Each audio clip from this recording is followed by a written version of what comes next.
everyone. You guys might be wondering why a fifth grader is standing and talking to you on a Saturday morning. I'll get to that in just a minute. But first, let's hop on to a time machine. My name is Renee Permana and welcome to my TEDx. It all started on December 2023 when my English teacher asked me whether I want to join TEDx or not. I was thinking at the back of my head whether I should join. After all, I'm just an ordinary fifth grader who likes Kpop and slime. How can I do a TEDx talk? My English teacher told me that I should join, so I followed his advice and joined TEDx. Alright, let's bring it down to earth. So there I was, right out of my super stressed out exam, a real nail biter. But let me tell you, my idea of spending my free time includes anything but more studying. But then came the audition for TEDx.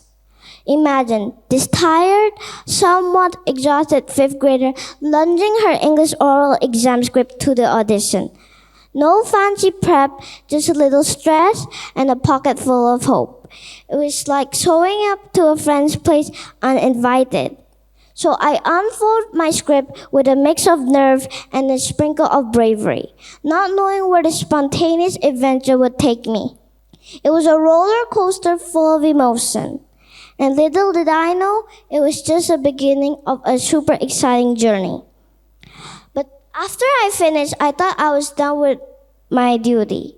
But to my surprise, I received an email on 31 December 2023 to notify me that I was selected to be one of the TEDx speakers. Usually I hate reviewing my email because it means that I have to do homework again. But receiving this email this time made me feel different. I was literally on cloud 9 as I would have the opportunity to talk on stage, which I don't get much time to talk in front of my very busy parents sometimes. Before I got too excited, I realized what was my next problem. I don't know what to say about my speech. Growth, curiosity, discovery, and identity. Those words are too huge for me. They're adult for me. I am just a child and I still want to enjoy my childhood. I could do the work-related stuff when I become an adult. So I started to reflect what are the achievements that I made for the last 10 years of my life. Probably my biggest achievement is wall climbing. I wasn't born to know how to wall climb. With my small body size, learning wall climbing was kind of a challenge for me. My wall climbing journey started when I was in 4th grade when my best friend invited me to go on our first ever playdate to this wall climbing place. When I arrived to the wall climbing place, I felt scared but excited at the same time.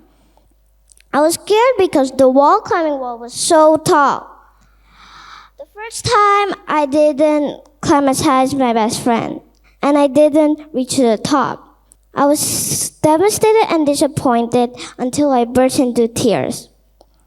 Until my mom came up to me and said, "Bella, it's okay. It's your first time doing wall climbing." After my mom said that, I felt very motivated. And this is my first ever wall climbing experience in Indonesia.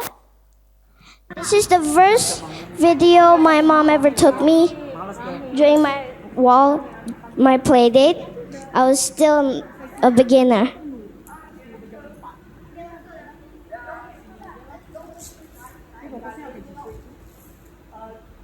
You see, I didn't reach to the top. So I started to think why I couldn't reach to the top. Probably it was because I was shorter than the rest of my friends. That is why I couldn't reach to the top. Even though I'm short, I kept on trying. So I asked my mom whether she could take me to the wall climbing place again. I wanted to see if I could reach to the top. So I went there every week and eventually I got better at wall climbing. This is the internal drive that pushes you to go further. And this is my latest wall climbing experience in Malaysia, and I coach myself to be good at wall climbing.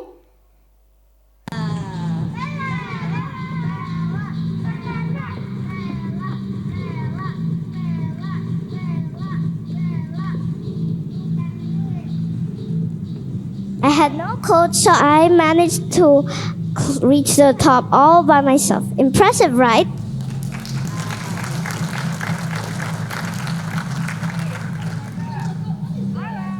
So that was my latest. Little did you know, I also found my passion in public speaking. Thanks to COVID, I did my first ever presentation when I was in grade 2. I remember I was tasked to present my English project in front of my friend. Like most of the subject, my super know-it-all mom would always ask me to prepare for the presentation, as if she want me to score 100% in everything. So I knew it was going to be an easy peasy job, so I didn't bother to go through the script. Of course, my mom didn't believe me at first, and she knew that I'll fail without any preparation. But to my surprise, I cruised through the entire presentation without a single word in front of me. I felt like a winner, and that was the first time my mom ever praised me. Good job, Bella. I'm so proud of you. So I took further steps to extend this talent in the World Scholars Cup when I was in 4th grade. I won several medals during that competition. Life, my friend, is filled with unexpected twists and turns. Think of it as a grand adventure filled with challenges that makes us who we are. You know the time that you're trying to climb a mountain with no end of sight? Or trying to solve a puzzle missing some few crucial pieces? Those moments, my friend, they define us. Choosing not to give up is like summoning a hidden superhero within yourself. Picture it. You in face of setback and dusting off the dubs and saying not today. It's like finding strength in the middle of chaos. So when life throws its curveballs, remember, you got this.